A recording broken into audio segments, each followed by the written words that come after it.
Kali ini kita berhadapan dengan Mas Bandri, mungkin tak asing lagi kalau di wilayah Tuban, Jawa Tengah, terus Gresik, Lamongan, dan sekitarnya nggak asing dengan Mas Bandri yang terkenal, mohon maaf Bandri ya, manusia batu katanya lur.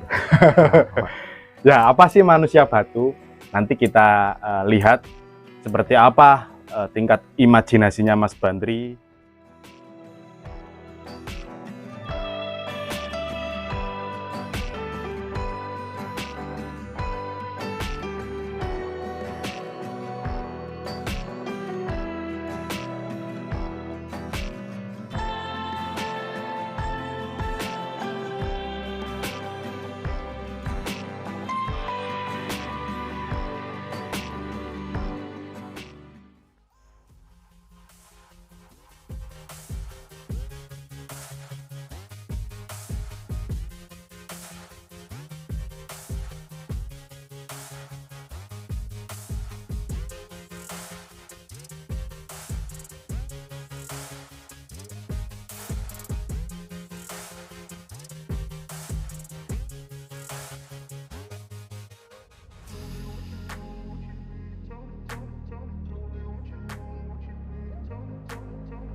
Assalamualaikum warahmatullahi wabarakatuh. Ketemu lagi dengan saya Gali Channel, yang mana akan mengupas tuntas tentang perbonsaian dari penanaman, konsep hingga perawatan. Oke, kali ini kita ada di Semanding, Tuban, Jawa Timur. Kali ini kita berhadapan dengan Mas Bandri, mungkin tak asing lagi kalau di wilayah Tuban, Jawa Tengah, terus Gresik, Lamongan, dan sekitarnya nggak asing dengan Mas Bandri yang terkenal, mohon maaf Bandri ya, manusia batu katanya lur. Ya, apa sih manusia batu? Nanti kita lihat seperti apa tingkat imajinasinya Mas Bandri terus proses perjalanannya Mas Bandri sampai di sekitar berapa tahun Mas Bandri? 12 tahun ya? 12 tahun. 12 tahun perjalanan berbonsai. Kita nanti langsung saja tanya-tanya kepada Mas Bandri. Oke, selamat siang Mas Bandri. Selamat siang Mas Bandri. Oke, ini pohon serut ya Mas Bandri ya? Betul. Oke, sebelum kita membahas tentang mahakarya yang ada di depan kita, kita berbicara sejarah dulu tentang perjalanannya Mas Bandri mengenal bonsai dan sampai sekarang pohonnya untuk di pameran mungkin dari Besten maupun Besinso ya bisa dikatakan sering. Lah, Mas Bandri ini suka bonsai dari awal tahun berapa Mas Bandri? Aku suka bonsai berawal dari tahun 2010.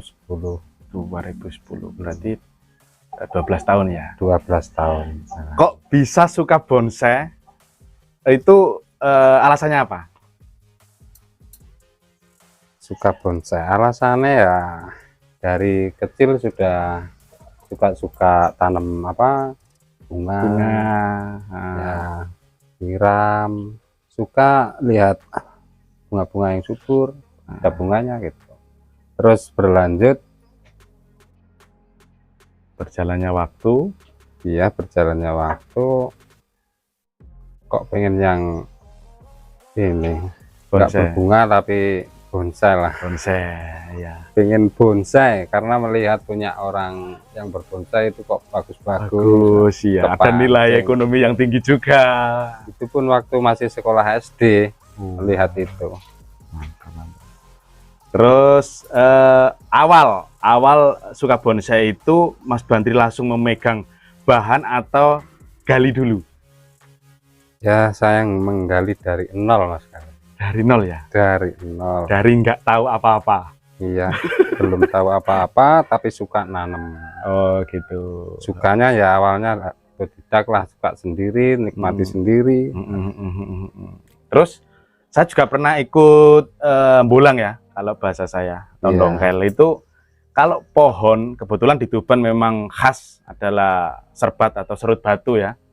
Jadi pohon serut yang hidup di atas batu, itu kan sangat sulit Mas Bandri. Karena saya juga pernah mempraktekkan sendiri. Itu awal Mas Bandri ini dongkel itu batunya utuh atau pohon saja, biasanya kan sulit itu. Iya. Sangat sulit gali bahan serut di batu itu, luar biasa sulitnya. Iya. Ya, aku pun belajar Mas, belajar 2 tahun gali di batu. Ya belajar dari senior penggali sampai 2 tahun. Orang-orang yang senior itu sudah ya enak lah cara ngambilnya apa. Dan kita melihat alur batu juga. Kita lihat sampai 2 tahun itu.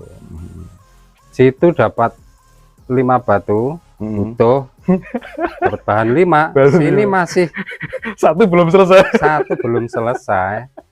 Sampai dapat 1 itu udah tenaga habis-habisan. Oh yo, ngeringet. Iya, ngeringet kalau bahasa orang Tuban. Belum medannya yang terjal. Iya, ekstrim juga. Naik turun. Ya berawal dari situ menggali sampai belajar 2 tahun.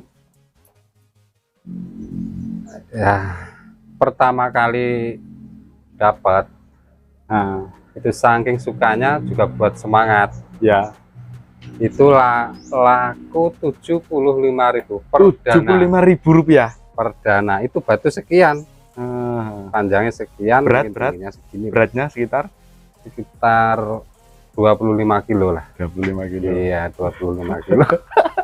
75 ya kurang lebih 25 kilo. Iya. 70 itu ngangkat ke sini. Dipanggul gitu ya? Ya, dipanggul sekitar jarak tempuh 1,5 kilo. Luar biasa. Inilah teman, kita perlu garis bawahi. Berbonsai itu tidak semudah yang kita bayangkan. Katanya orang Tuban sendiri, pendak Kemis atau pendak Jumat langsung pohon itu jadi, bukan. Itu ada prosesnya. dari kita menggali, kita lihat sendiri apa yang disampaikan oleh Mas Bantri, kita berbicara histori dulu lah tentang Mas Bantri. Mendongkel saja, memilih bahan saja itu sulitnya bukan main. Dan awal pertama Mas Bantri mendapatkan bahan juga harganya Rp75.000. Sedangkan mungkin untuk preman harian itu diantara itu, sehingga satu hari mendapatkan bahan hanya 75.000 dengan upaya yang sangat luar biasa. Terus untuk jenengan 17.000 teman-teman atau senior-senior itu sudah jual berapa, Mas? Mereka sudah jual harga minim 200. 200. Terendah. Itu terendah. Bahkan sampai juta. Gitu. Kan tergantung itu. Bahan. Makanya kita perlu belajar gimana sih caranya. Nah, gimana sih yang laku agak lumayan lah Ya, nah, yang menjadi kita konsep bagus karakternya. harus pinter milih, pinter mola batu, kedudukan, apalah. Nah, yang satu lagi bahannya paling enggak yang ada karakter. Realita alamnya sudah nampak di batu. Kita kan sudah dibantu menyingkat waktu buat karakter ya. Auranya pohon itu sudah kelihatan. Tapi kan kita tahu sendiri, kalau pohon hidup di atas batu itu kan dia itu connecting. Maksudnya connecting itu banyak pohon yang hidup di tebing-tebing. Tapi kita mencari suatu pohon yang idealnya atau karakternya muncul itu juga sulit. Karena tumbuhan serut di wilayah Tuban banyak sekali. Tapi kita pilih yang terbaik dan kita memotong batunya, atau apa kalau orang sini betel, Mas ya? Betel, Nah, di pola menyesuaikan kedudukan pohon. Nah, inilah mau yang dibuat, sangat sulit. Mau dibuat imajinasi apa? kayak apalah. Terus itu batunya saumpama diambil pecah ya nggak ada nilainya. Ya, kita gagal. Gagal. Disitulah. Oke, langsung kita berbicara, kok bisa sekarang bisa dikatakan menyandang sebagai trainer batu. Itu kan pemikirannya orang ya, orang yang bicara Bantri manusia batu. Itu awalnya dijuluki manusia batu itu seperti apa, Mas Bantri? Awal mula dijuluki manusia batu karena itu, di samping aku gali di alam, dapatnya selalu ekstrim. Nah, selalu dapat ekstrim lah kasarannya gitu. Terus di samping itu juga aku juga jual jasa nyeting lah, buat desain di pot. Bahasanya buat landscape. Nah, ya aku sekalian itu buka jual jasa. Buat jasa. Nggak maksudnya gini, Mas Bantri. Saya sedikit menegaskan ya. Maksudnya kok bisa maksudnya mempelajari batu itu awalnya dari mana gitu loh, Mas Bantri? Ya awalnya, karena kalau kita tahu sendiri pohon atau bisa dikatakan serut batu itu kan butuh imajinasi tinggi, karena bisa digolongkan sebagai surrealis kan ini ya. Jadi kita khayalan alam kita buat di atas pot kan gitu ya. Maksudnya awal belajarnya itu dari mana? Ada orang kah? Dari imajinasi sendiri kah? Itu berawal dari imajinasi sendiri, masalah batu. Tapi kebetulan kenal teman-teman itu, akhirnya imajinasinya tak kembangkan. Oh gitu. Ya selalu berimajinasi otodidak lah, nggak ada gurunya. Nggak ada gurunya. Dari saya sendiri. Nah, berawal dari situ, tak kembangkan terus disemangati sama teman-teman, sampai Tuban ya. Semua orang Tuban dukung saya full lah, bisa dikatakan full. Nyemangati terus saya nyemangati terus masalah desain batu. Akhirnya minta model apa, terus kayak apa, ya alhamdulillah banyak yang cocok. Ya, berarti terus semakin dikenal orang, gedok tular apalah, semakin diminati. Saya terus kembangkan terus sampai di situ aku dijuluki manusia batu. Bukan batu keras kepala. Bukan hanya di Tuban, dulu juga pernah ditawarin di Surabaya, tapi mental saya yang belum kuat. Bahkan di Gresik, Lamongan, Jombang, Mojokerto gitu ya. Ya, iya, mungkin betul. teman-teman bonsai sudah tahu lah tentang kualitas Mas Bandri untuk menata batu dari kedudukan, dari Di Ngawi imajinasi. juga. Oh, dari Ngawi juga, Mas? Ngawi juga dulu. Wah, luar biasa. Oke. Terus kalau kita ngomong imajinasi, Mas Bandri, kalau Iya. sekarang, kalau kita berbicara aliran ya, Iya, aliran kan ada berapa? 3 ya kalau nggak salah 3 ya. aliran. Naturalis, ekspresionis, dan surrealis. surrealis. Kebetulan Mas Bandri ini kebanyakan, ya, itu kan pohon surrealis ya. Iya. Kesulitan dan membuat suatu surrealis itu seperti apa? Kesulitannya? Kesulitan dari nol. Dari nol. Dari nol. Kalau sudah bawaan alam sih enak ya. Lebih gampang lah kalau sudah tahu pemahaman surrealis. Ini kan surrealis ya. Kalau kita ketemu bahan cuma dapat bonggolnya saja, bekas kebakar, bekas dipotong orang, dobat suket itu ya, itu kan dihabiskan gitu kan di alam. Tapi karakternya perendol karakter serut kalau hidup di batu kan nampak. Wah, sangat. Nah, itu kan lihat itu aja sudah kesengsem. Udah bagus. Tapi bukan semua penggali ngambil bahan seperti itu. Nah, begitu bahan yang seperti itu diambil, mau nggak mau kita kan bangun mulai selidi. Dari tunas baru. Dari tunas baru. Kesulitannya cuma itu. Terus kita ngambilnya dari alam, kalau sudah punya imajinasi, posisinya sudah pas, enak dengan bahan itu, dia kan hidup di batu. Kan sulit Mas sebetulnya memposisikan ambil bahan di alam yang di batu itu sulit. Membuat anatomi itu loh sulitnya Mas. Iya, kita buat kedudukan ini top, ini pendukung, ini pelengkap-pelengkapnya kan nggak gampang itu. Iya. Yang susah itu waktu ngambil. Terus ini untuk sekarang kita membahas pohon serut ya. Ini mungkin untuk historinya Mas Bandri ini cukup luar biasa. Saya mengartikan atau menyimpulkan Mas Bandri ini dengan keulatannya, dengan kesabarannya, dia memproses serut yang ada di batu menjadikan suatu karya seni yang sangat luar biasa dan bisa menjadi nilai ekonomi yang tinggi khususnya untuk keluarga juga ya, Mas Bandri. Kalau berbicara surrealis di depan kita, di hadapan teman-teman, ini juga pohon surrealis Mas ya. Iya. Ini sudah berumur berapa tahun untuk serut ini? Ini sudah berumur 8 tahun Mas Gale, bisa lebih. Bisa lebih ya? Bisa lebih. 9 tahun lah kita aja. Iya. Terus bahan penggaliannya ini Mas Bandri dari teman atau cari sendiri? Nah, kebetulan ini gali sendiri waktu dulu. Ya, kurang lebih juga 8 tahun yang lalu. 8 tahun. Iya, kurang lebih. Jadi gali sendiri. Oke. Sendiri.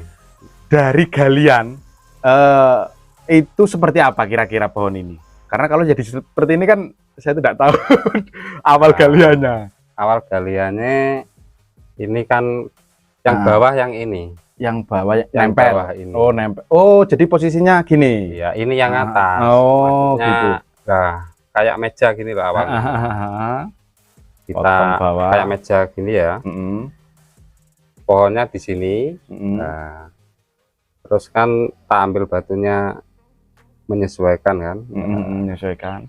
Karena sudah ada pandangan mau tak buat reposisi kayak apa. Akhirnya nah dengan tujuan tak balik kayak gini. Terus ini percabangannya atau pohon-pohonnya ini yang asli dari alam? Yang asli dari alam, ini bawaan alam ini. Nah, kita sudah mendapatkan 4 pohon ya. 4 batang pohon. Ini enggak ada awalnya. Oh, ini buat sendiri Mas? Iya, ini ada titik tumbuh, kebetulan ini kok enak. Kelihatannya kurang Nah, Oke, ini kita kan lihat bisa teman-teman. bisa Bagus ini. mendukung, Siap. bisa mendukung posisi bahan kayak gini kan. Kalau ini aja kelihatannya kurang maksimal. ekspresinya kurang. Masuk. Berarti ini dari tunas baru ya, dari Tunas 8 baru, tahun. mulai Sehingga tunas sekarang baru. kita lihat sendiri ya perantingannya ya teman-teman. Ini tanpa kawat, Oh, persis 8 cutting. tahun lebih lah. Oh iya, sebentar, kita sudah ngomong panjang. Ini perlu yang saya ketahui, ilmu juga buat saya, mungkin juga buat teman-teman. Untuk proses pengkatingan. Nah, karena saya sendiri sering berbicara tentang cutting, atau teman-teman berbicara dengan cutting ya. Tapi kalau menurut saya cuttingnya masih ya katakanlah bahasa blenderannya atau bahasa goyangnya cutting-cuttingan ya. Ya, Bukan seperti cutting Mas Bandri ini sangat detail gitu loh. Untuk tahap pertama, misal kita ada batang lurus, ya. mau ke arah kanan. Nah, itu gimana itu awalnya? Awal ya. Nah, kebetulan ini ada contoh gaya teman-teman ya. Gaya kayong ini kiwa ya. Nah, oke Mas Bandri. Kita bahas pertanyaannya Mas Gali seperti itu. Awalnya ikan titik tumbuh pertama berawal dari tunas kecil. Nah, dari situ tergantung imajinasi. Nek wis duwe imajinasi ngono, paham masalah gaya dan pengembangan. Disitulah pasti dia sudah merencanakan. Bonsai kan rancang bangun. Siap. Ilmu berawal dari tunas kecil. Nah, kita mau buat gaya apa dan pengembangan gaya apa. Katakan ini gaya miring. Gaya miring. Konsep di sini kan surrealis. Dan nggak mungkin tumbuh ke sini karena ada pohon ini ya. Kan menyesuaikan kedudukan. Ya. Kita menginginkan ke kanan. Pendukung. Siap. Nah, Oke, ini ngelos ya. Ngelos dari sini butuh batang seberapa? Lah, kita kan sudah ada ukuran. Dari kecil sampai segini. Nah, ini teman-teman bisa mendekat teman-teman ya. Dari kecil ini kita kan butuh pergerakan miring ke kanan, kiri ya. Nah, kita pertama potong satu ros di sini ya. Tunas di sini. Nah, dari sini kelihatan bekas potongan masih ada. Oh iya ya, di belakang itu. Terus membuat gerakan lagi.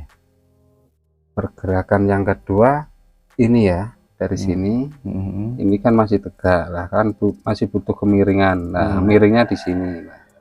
Kita potong di sini. Nah, sudah 2 tahapan kan? 2 tahapan. Tiap tahapan kurang lebih keadaan prima itu waktunya kurang lebih 3 bulan. Bisa lebih. Terus kan semakin berkembang menyesuaikan gaya kan semakin miring karena gayanya kan miring. Nah, ketiga ini kita buat komposisi pergerakan batang. Ini yang ketiga potong sini. Keluarlah background itu ya. Iya, keluarlah 2 tunas. Kebetulan kedudukannya pas, bisa dikatakan pas. Nah, ini bekas potongannya. 3 tahapan. Terus semakin berkembang kita waktunya memilih titik tunas yang bisa membangun menuju ke mahkota gaya miring. Gaya miring dulu, Menyesuaikan titik tumbuh itu enggak segampang yang kita bayangkan. Memilih titik tumbuh. Bahkan yang lama itu ngepas nol sesuai gaya. Nah, yang keempat ini ya tadi 4 ini. 4 mecah lagi di sini. Nah, sudah 4 tahapan kita di sini. Seiring itu juga milih titik tumbuh. Terus kita kan butuh mahkota. Nah, semakin berkembang kita ke atas. Nah, ke atas sudah ada. Nah, kita pun main tahapan. Di sini kita potong Nah, dek, menyesuaikan. Lepas itu pecah lagi, maksudnya buat membangun mahkota. Membangun mahkota, kumpulan mahkota ya. Sudah 5 ya tadi ya? Ya, ya 5.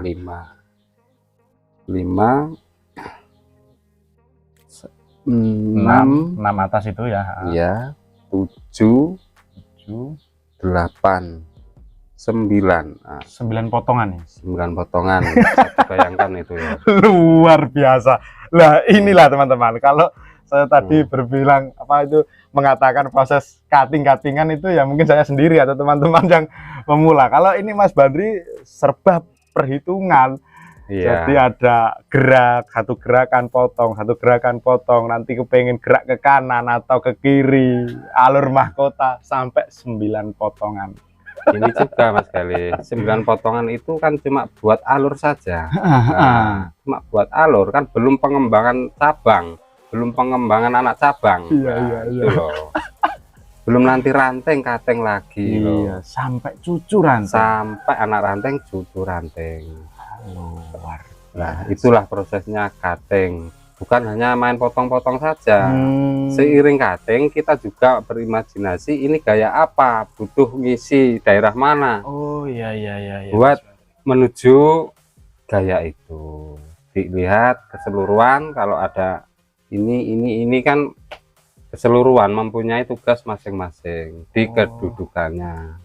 Ya. Kalau bukan kedudukannya dia bertugas kan nggak enak toh. Iya, domengi uang. Domengi uang Mas ya. Seneni uang. Capek. Nah, kebetulan di sini kalau nggak ada ini kemungkinan ekspresinya akan kurang kuat gitu loh. Kurang kuat. Oh gini Mas Badri. Ini kan agak kalau bahasa orang sini atau teman-teman kita itu mipo ya. Nah, mipo. Ini teman-teman ya. Ini agak mipo, seumpama ini dipotong, seumpama ya, seumpama ini kan dipotong. Kita membuat kumpulan ini aja. Kumpulan ini kira-kira berapa tahun? Ini. Iya. Ini 2 tahun lebih buat ini saja. Lah, makanya kalau buat tahapan, kalau Isa semakin menuju jauh, kalau Isa semakin ngerucut. Mau itu ke samping, ke bawah, atau ke atas. Kalau Isa semakin mengerucut. Kalau diambil enaknya, idealisnya lagi kita ambil di sini. Iya. Tapi kita butuh waktu 2 tahun setengah. Ya, itulah teman-teman proses pengkatingan itu. Memang untuk serut sendiri proses cuttingan itu tidak bisa berbicara bulan atau tahun, bisa dikatakan puluhan tahun. Ini aja proses dari batang sekian ya. Kita lihat sendiri per batang atau per pohon, ini kita ibaratkan pohon. Itu sejari jempol kurang besar dikit lah rata-rata ya. Kita buat seperti itu. Itu aja 8 tahun ya ini prosesnya. 8 tahun. 8 tahun belum dikatakan mateng total ya Mas ya. Belum. Lah inilah kalau kita berbicara bonsai jangan sampai teman-teman itu keburu jadi atau seperti apa. Kita nikmati prosesnya, kita pahami dulu gerak, kita pahami aliran, dan akhirnya membuat karya seni yang sangat luar biasa. Oke Mas, sebelum serut batu booming ya, itu kan sempat serut itu kasta yang paling terendah. Betul. Nah ini lapangan ya membuktikan, survei membuktikan, bukan kita mengatakan serut itu rendah kan ya, bukan. Enggak, emang betul ya, lapangan mengatakan begitu. Betul. Dan akhirnya boom, serut batu di Tuban. Lah, awal prosesnya viralnya atau melejitnya serut batu dengan proses cuttingan ini, itu awalnya dari mana, Mas? Awal mula. Kebetulan ini kan ada suhu namanya Rudi Nayohan. Nah, berawal dari Mas Weni kebetulan kenal. Pak Rudi itu ingin membuat ya. Menciptakan tahap awalan itu daerah mana ya yang ada bahan di batu bisa dibuat bonsai panorama, bukan panorama bonsai tapi bonsai panorama. Oh gitu. Semakin didekati semakin detail semakin jujur, kalau bisa begitu. kalau bisa. Siap. Tidak memaksa kalau bisa. Kalau bisa. Tapi ini Kadang kan pohon dari jauh dilihat indah. iya, Padahal kita kan bermain bonsai, dia kan hidup. dia kan hidup. Nah, betul. Paling enggak di situ kita curahkan tahapan kehidupan dia kan gitu. Masuk teman-teman. Enggak langsung instan. Hmm. Instan gini. Kan bukan bonsai. Mie. Adanya Ya. mie instan. Kiranya maaf kalau ada yang salah. Memang ini kan karya seni hidup, bukan karya seni yang lain. Paling Beda enggak lagi kayak realita pelukis, dia nampak di sini. Iya, proses kehidupannya dari tahap sampai pohon itu besar itu kan prosesnya bukan 10 tahun atau 20 tahun, mungkin ratusan tahun. Kalau kita berbicara pohon di alam lah Mas itu ya. Iya. Nah, maka dari itu kita sebisa mungkin menembak pohon yang di alam yang benar-benar usianya tua, bukan pohon alam yang usianya masih muda. Kalau usianya masih muda ya kita lihat, kalau bahasa sekarang ya bonsai ayu-ayuan itu loh. Oke. Jadi ini proses boomnya serut batu itu dari Pak Rudi yang membawa Mas Beni juga. Mas Beni. Hmm. Kebetulan yang ada bahannya di Tuban. Onone nggak Tuban. Oh iya. Maunya gak ngandel Mas Gale. Gak percaya mau. Terus dibuktikan sama Mas Beni, difotokan di alam, di video. Wah ternyata iya. Waktu itu Pak Rudi itu di India kalau tidak salah ya. Sampai datang ke Tuban sini. Sampai ingin membuktikan iya ndaknya itu. Ternyata begitu ke Tuban, dek. Wah. Betul. Memang adanya. Ini yang dicari katanya gitu. Oh siap. Ini sehingga, bukan katanya loh, tahu sendiri loh. Oh sama tahu sendiri ya? Tahu sendiri sama Mas Beni. Dengar sendiri ya? Berawal dari katanya Mas Beni, terus tak buktikan sendiri, oh ternyata iya. Dan disitulah kematangan Mas Bandri itu semakin lebih matang ya, untuk membuat suatu karya seni. Dan Mas Beni ini juga panggilan Mas Beni ya, untuk kalau bahasa sekarang trainer kan ya, trainer pohon atau mempersiapkan pohon, perawatan pohon. Nanti teman-teman kalau membutuhkan Mas Bandri nanti tak kasih nomor dan nanti bisa sharing sendiri untuk bahannya seperti apa. Oke, ini ada teman saya yang mau tanya ini. Ini namanya Mas Jabir ini. Nah, ini Mas Jabir ini. Selamat siang Mas Gale. Halo teman-teman, saya dari JKBC. Ya ikut sekolah gratis ini, kebetulan ada maestronya di sini. Mau gratis. Setelah saya dengar tadi panjang lebar tentang teknik cut atau sebuah karya seperti ini Mas, ini bicara nilai ekonomis Mas. Ekonomis ini. Ya, kita bicara waktu yang sangat panjang ini. Ya maaf Mas Bandi, ini kalau bicara nominal berapa Mas Bandi? Jika ada kolektor atau teman-teman yang ingin mengoleksi karya seperti ini. Ini bisa dikatakan sekitar, kita ngomong standarnya ya. Naik turunnya lah. Naik turunnya minim 12 lah. 12 juta itu untuk harga minim. Harga minim. Karena Mas Jabir sendiri ini mungkin juga tertarik ini. Mas Jabir, kalau kita berbicara pohon bonsai ini yang di hadapan kita 8 tahun. Oke. Berbicara pohon 8 tahun ini, apakah kira-kira kita mampu membuat seperti ini dengan umur kita? Ya kita enggak, itu berusaha Mas. Berusaha mendekati lah. Semoga umur panjang aja. Amin. Cuman bagi saya ini proses yang sangat panjang dan melelahkan kan? Tapi sangat panjang. Di balik lelah pasti ada nilai. Terima kasih Mas Jabir ya. Inilah nilai ekonomi lah. Kalau kita tadi sudah berbicara tentang historinya Mas Bandri juga pernah cerita saya dulu kuli panggul Mas Bandri ya. Kuli panggul, serabutan, ya asal menghasilkan. Tapi sekarang real dari bonsai Mas Bandri ya. Ya sedikit untuk kebutuhan keluarga, untuk anak, untuk sekolah, untuk lain sebagainya. Mas Bandri sudah memang tekun atau sudah bekerja di jasa bonsai. Lah ini kalau teman-teman menginginkan bahan-bahan dari Mas Bandri maupun menginginkan jasa Mas Bandri, bisa datang langsung ke rumahnya, tempatnya di Semanding. Desa apa ini Mas? Desa Kedoan Semanding. Desa Kedoan Semanding Tuban, dan nanti nomornya bisa tak cantumkan sini Mas Menteri ya. Siap. Nanti kita lihat-lihat koleksinya seperti apa. Mungkin sedikit video ini bisa memberikan edukasi kepada teman-teman bahwasanya pemikiran kita itu jangan sampai berpikir jangka pendek, tapi kita berpikir jangka panjang. Karena kesuksesan itu pasti dan harus melewati proses, sabar, ulet, dan tingkat imajinasi yang tinggi, sehingga bisa menciptakan suatu karya seni bonsai yang tinggi, diakui oleh juri dan diakui oleh pembonsai seluruh Indonesia. Dan yang pastinya bonsai itu adalah nilai ekonomi yang sangat luar biasa, karena kita tahu sendiri membuat bonsai itu seperti apa. Kalau kita sudah berbicara bonsai, berarti kalau orang Jawa bilang harus wani perih Mas Bandri ini. Wani. Nah, demikian edukasi kali ini, semoga bermanfaat dan kita sifatnya tidak menggurui Mas Bandri ya. Tapi kita belajar bareng. Belajar bareng.